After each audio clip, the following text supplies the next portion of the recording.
Kellyanne Conway. Kellyanne, thanks for joining me, and congratulations. The President's Education Secretary, Betsy DeVos, was confirmed today. Yes. Vice President Pence had to be the first VP ever to cast a tie-breaking vote on a cabinet nominee. And now the reason that happened is because two Republican senators opposed soon-to-be Education Secretary DeVos, the first time any Republican senators have voted against any Trump nominee.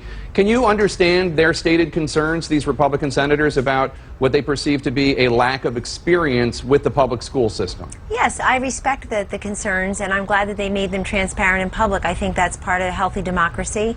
We run a very big tent party here in the Republican Party, Jake. There will be disagreements.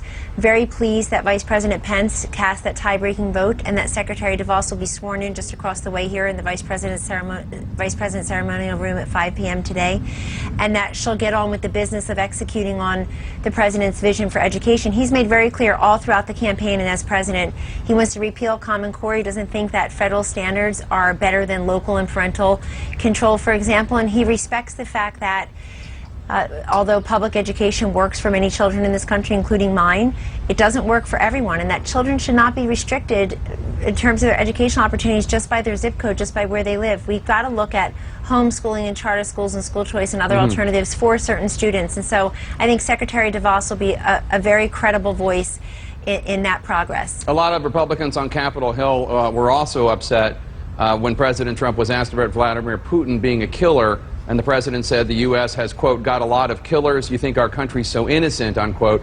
And then he explained he was talking about U.S. involvement in the war in Iraq. Now, to be clear, Vladimir Putin is a human rights abuser, responsible for deaths in Ukraine, Georgia, and Syria, not to mention curious murders of his political opponents and journalists. Is President Trump really equating the war in Iraq with what Vladimir Putin does? No, he's just answering the question as asked. And I think a lot of this stems from the fact that there's just seems to be charge and accusation after charge and accusation that somehow President Trump and Vladimir Putin are BFFs. That is not true. He made very clear, I think most recently and most vividly, at his joint press conference with the Prime Minister of the UK, Theresa May, that he, President Trump, hardly knows Vladimir Putin. And he said that day, Jake, and I think that's what we should all refer to here, he said that day that perhaps he'll have a positive it's possible he'll have a good relationship with Vladimir Putin. It's possible that he won't. But if we can come together on big issues vexing this world, like defeating radical Islamic terrorism, pushing back ISIS, which is on the advance, then he will join with other countries that wish to do that, including President Putin. And they've had a couple of phone calls since he was elected president, and he will continue to speak to many leaders around the globe. But in that interview, he seemed to be suggesting moral equivalence with Putin's Russia and the United States. No, I don't think it's a moral equivalence, Jake. And what it is really is stating two different opinions on two different matters. He was making the point to Bill O'Reilly, and I think that you're characterizing it correctly, that he was thinking about the war in Iraq. And in that regard, I think people should make the judgment for themselves. Have they spoken again since last Saturday? Not that I'm aware of, no, I don't believe so. I want to play that clip again in which President Trump yesterday was talking about media coverage of terrorist attacks. Let's roll the tape. You've seen what happened in Paris and Nice. All over Europe, it's happening. It's gotten to a point where it's not even being reported. And in many cases, the very, very dishonest press doesn't want to report it. They have their reasons, and you understand that.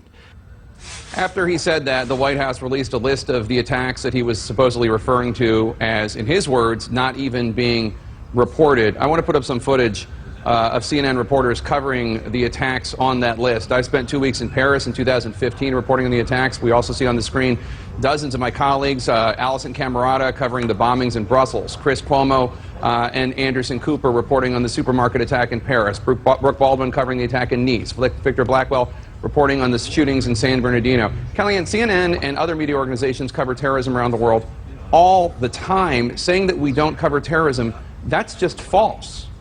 What the president is saying there, Jake, is that there are other attacks that don't get as much coverage. Obviously, the very sad incidents that you related where, frankly, CNN did amazing coverage for weeks at a time. I saw you all there on the ground doing that and telling the human interest stories and the tragic stories and, frankly, the involvement of the terrorists in those brutal attacks. Those get coverage. The other ones on the list, not so much. I think his point is twofold. Those ones were on the list, but the ones I just recited for you were on the list. Absolutely. Oh, no, and I'm saying the ones that have high casualties, like Nice and Brussels and certainly Paris and the like, those are covered extensively by all media outlets, as well they should be.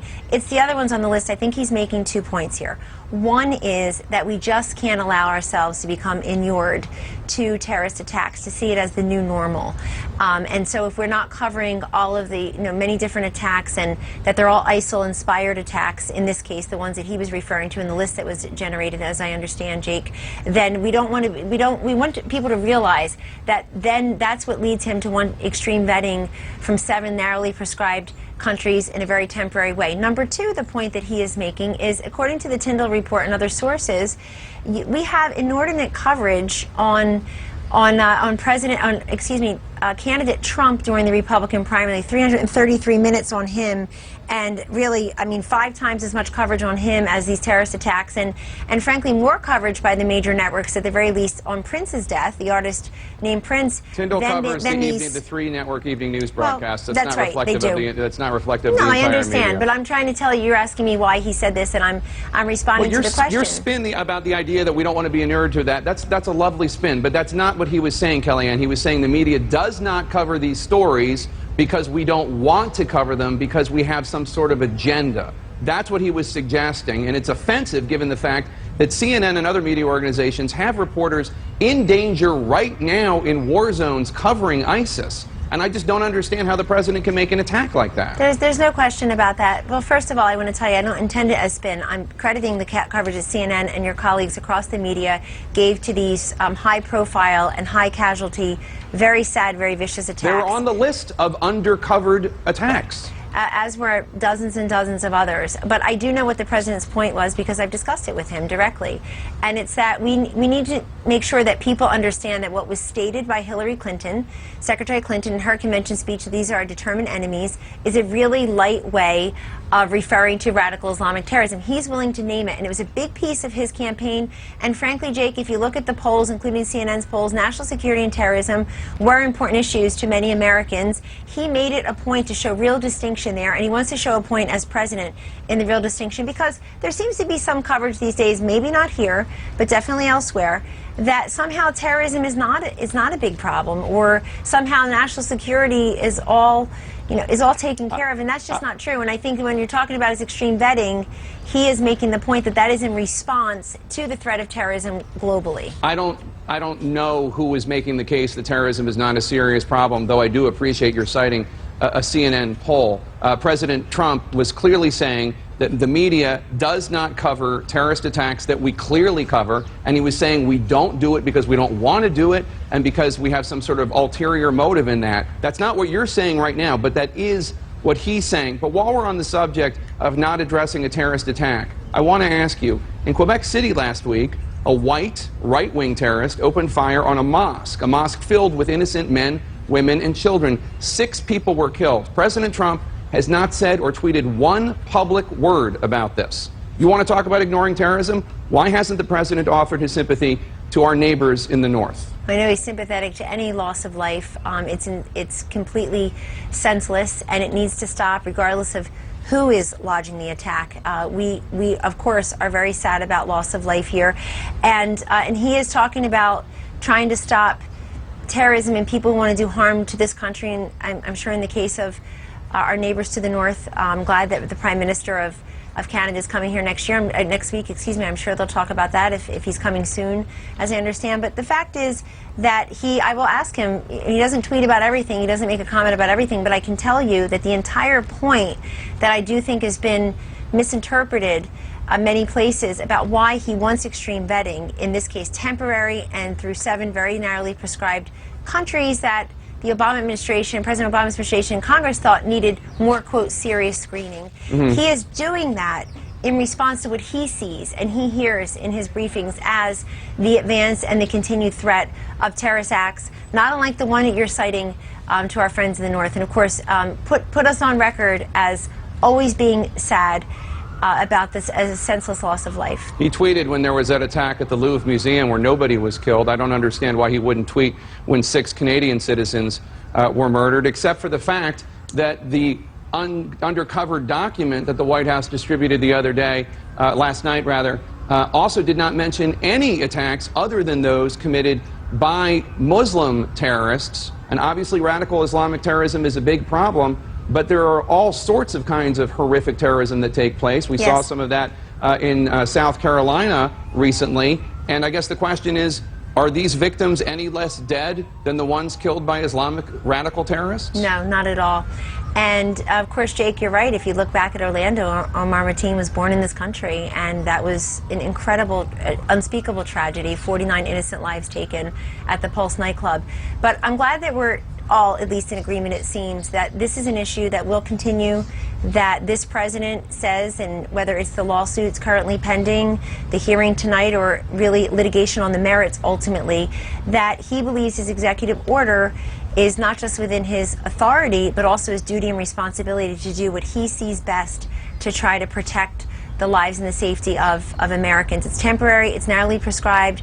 There are some 43 or more countries that are majority Muslim that are not on the list, and this is a list that was put forth first by the previous Obama administration and Congress. Well, Absolutely. only because they thought that you needed, quote, I think it was, quote, stricter screening or some of the words. But they didn't say shut down immigration from those countries. They just said that needed stricter screening, and they put stricter screening measures into place. I guess what I'm getting at here is there is a larger campaign being waged by President Trump and by the White House to undermine the credibility of everybody in the news media except for certain supportive outlets. And for instance, earlier today, President Trump made a quote about the murder rate being at the highest level it's ever been in 47 years. He said that, and he said nobody in the media reports on that. There's a reason that nobody in the media reports on that. It's not true. The murder rate is not at the highest rate it's been in 47 years. It spiked a little, it went up a little, but it's still much, much lower. It's 4.9 people per 100,000. That's dwarfed by the murder rates in the 1990s and before that in the 1980s. Facts are stubborn things. And to say that we're not reporting something that happens not to be true, therefore we're not to be trusted, that's a problem. Well, Jake, if I can take the broader issue of our relationship with the media, I mean, I'm among, if not the most open press person in the White House. I'm now being attacked by the media, including networks that are familiar to you, and I'm just going to keep soldiering on. I mean, I came to this White House to serve this president who's serving people. I have in my portfolio here veterans, I have women and children, I have opioid use, and we're working on all of that. I sat in on the sheriff's roundtable today. I sat in on the Veterans Affairs, and I know that that's something near and dear to your heart because I see you often give voice and visibility, lend your considerable platform to our fallen soldiers and to our brave men and women in uniform. On that, we agree, and if we can find areas of agreement, give me a call, because I sat in on that. I sat in on a similar meeting in Mar-a-Lago over the holidays, a working session.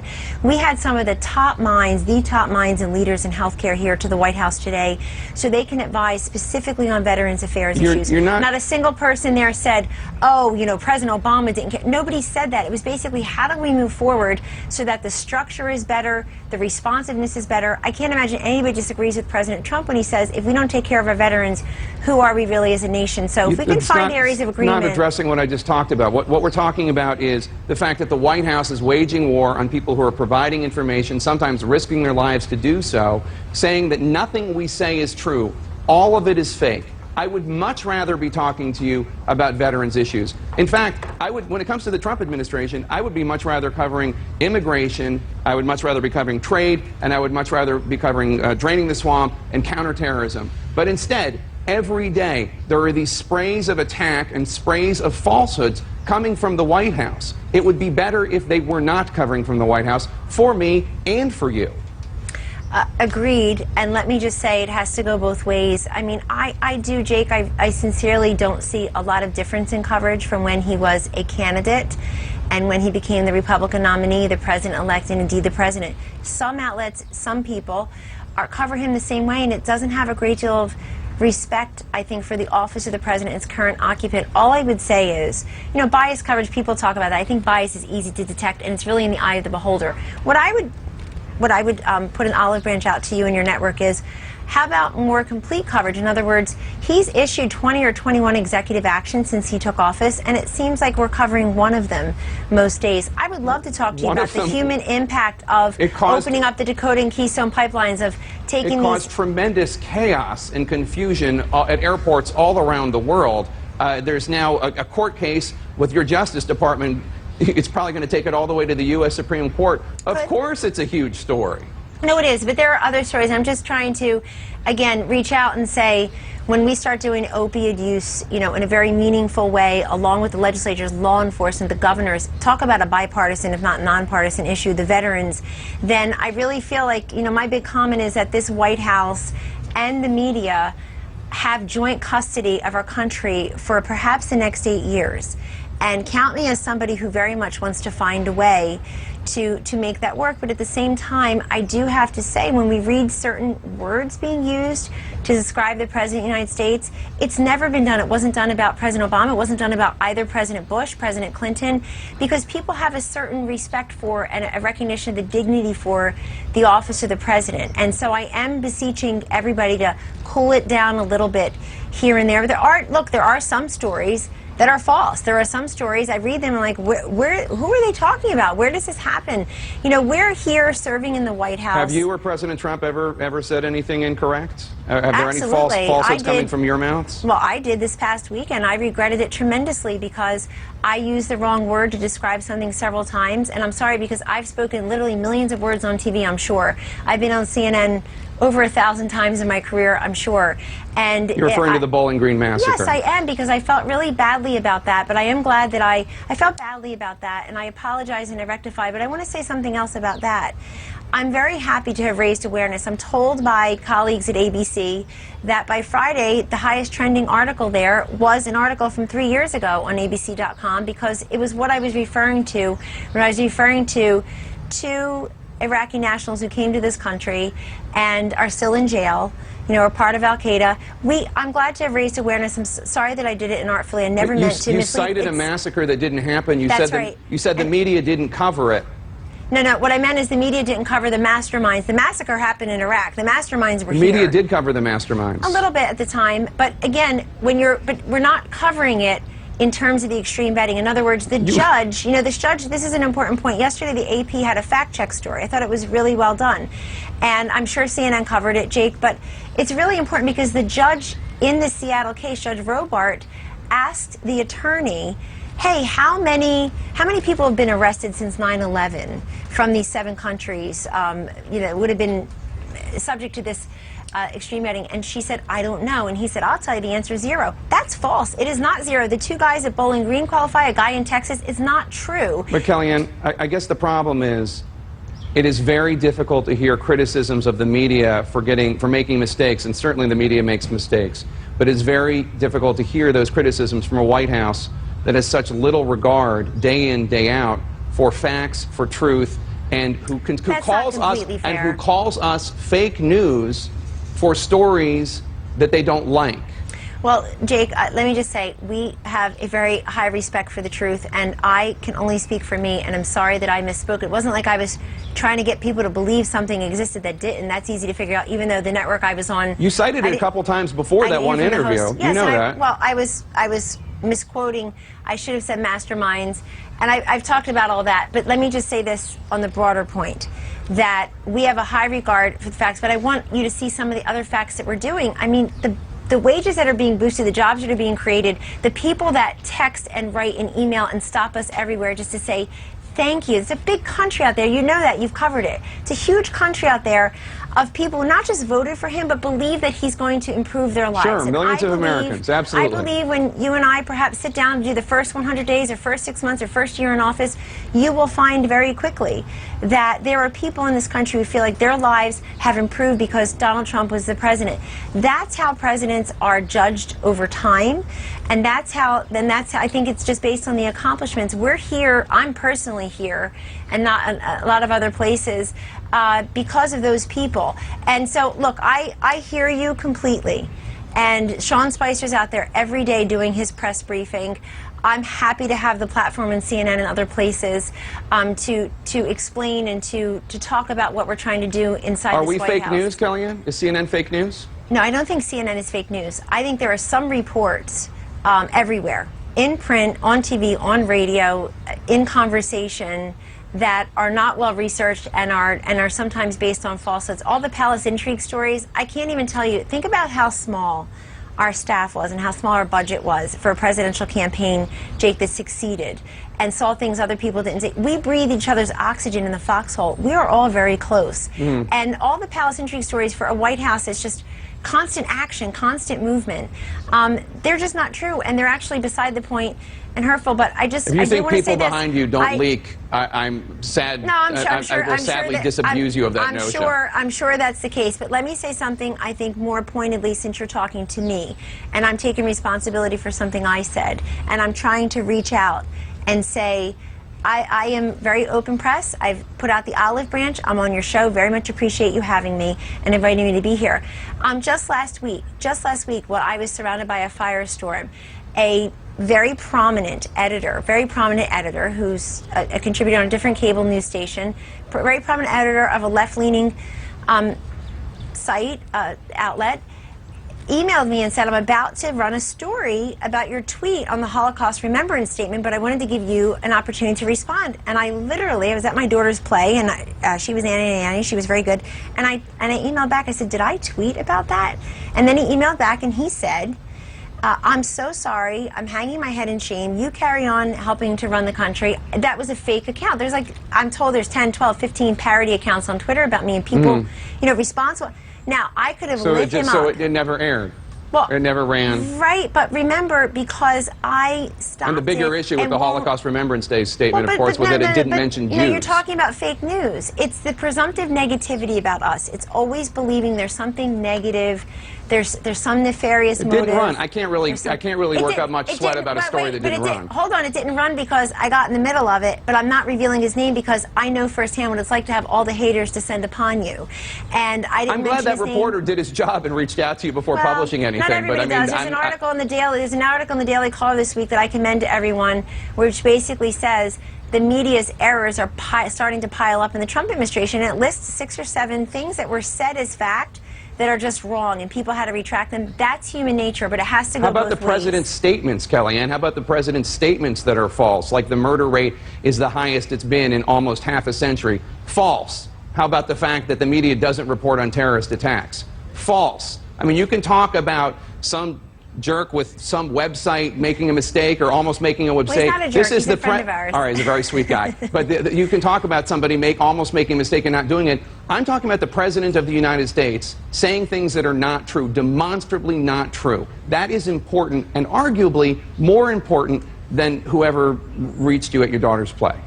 Well, are they more important than the many things that he says that are true, that are making a difference in people's lives? I just think we want coverage of that as well. They distract from them. They distract from the things he says. They do. And I think, look, I think I was handed a fact sheet that perhaps the president was referring to when he talked about that today with the sheriffs, which, by the way, was an unbelievably productive, moving listening session that I attended. But when he talks about the 47 years and the rate, I'm handed the information, I think you referred to it as well, that we have had an increase from 2014 to 2015. Yeah, I said that. In rapes and murders and assaults. I'm probably looking at the same data you are.